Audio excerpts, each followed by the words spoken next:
I heard my father's voice before the doorbell notification even faded from my screen. "Once Riley sees the paint on the walls, he won't refuse," Dad muttered. A scraping sound followed, something being dragged. Probably the bed frame I told him not to touch.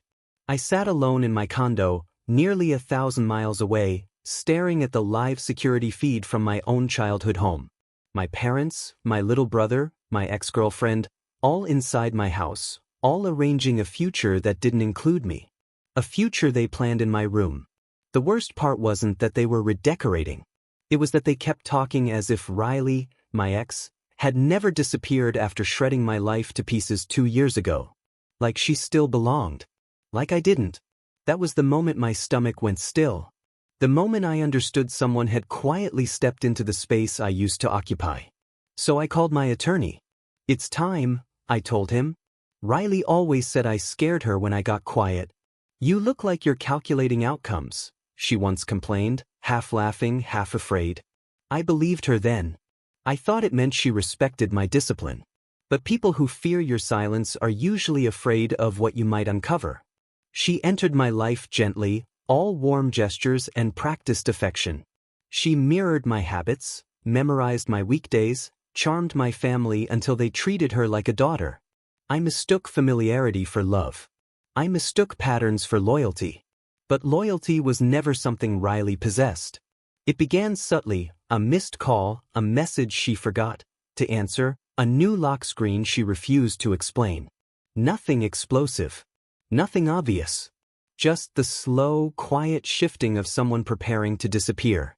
One night, a valet slip slipped from Riley's coat pocket. 2 cocktails. 1 dessert. At a place she used to swear she despised. My heart didn't break. It reorganized itself around the truth. When she walked in hours later, smelling like a stranger's cologne, she didn't bother pretending. I looked at her, and she looked past me, and we both understood everything without speaking. I didn't fight her. I didn't beg. I didn't unravel. I documented. I tracked. I observed how she lingered around my family after leaving me, how she took my brother out for lunch, how she started treating my parents like they were still hers.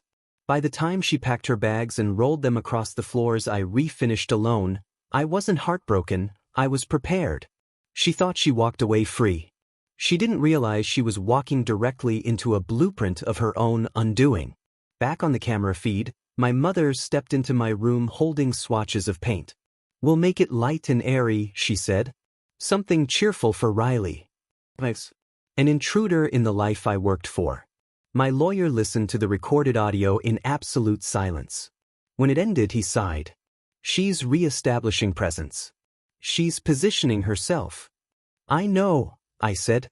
"You know what comes next." He did. We filed occupancy protections.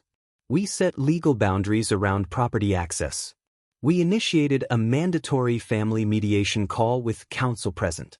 A trap doesn't need bait when the target believes they're welcome. When the virtual meeting began, my parents appeared confused, my brother worried, and Riley smiled like she thought she could talk her way out of anything. Before anyone could speak, I started the meeting with one sentence. "This session is recorded and overseen by legal representation." Mom froze. Dad frowned. Riley blinked rapidly, her nervous tick. Then I shared my screen. Not just the footage of them repainting my room. Not just the conversation about making it perfect for Riley. I showed weeks of recordings, her slipping into the house unannounced, coaching my brother behind my back, inserting herself into decisions my family made, planting herself back into a narrative she no longer belonged to. Brick by brick, I dismantled the illusion she'd constructed. "You don't live in that house," I said softly. "You're not part of this family. After today, legally, you will have no access to any of us." Mom gasped. "Riley, is this true?" Dad murmured. "Ethan, why didn't you tell us earlier?" But Riley finally saw the truth. The floor she stood on wasn't a foundation. It was a trapdoor. And it opened beneath her. Her mouth dropped open. She tried to explain, to twist, to manipulate, but the evidence spoke louder than she ever could. My parents apologized.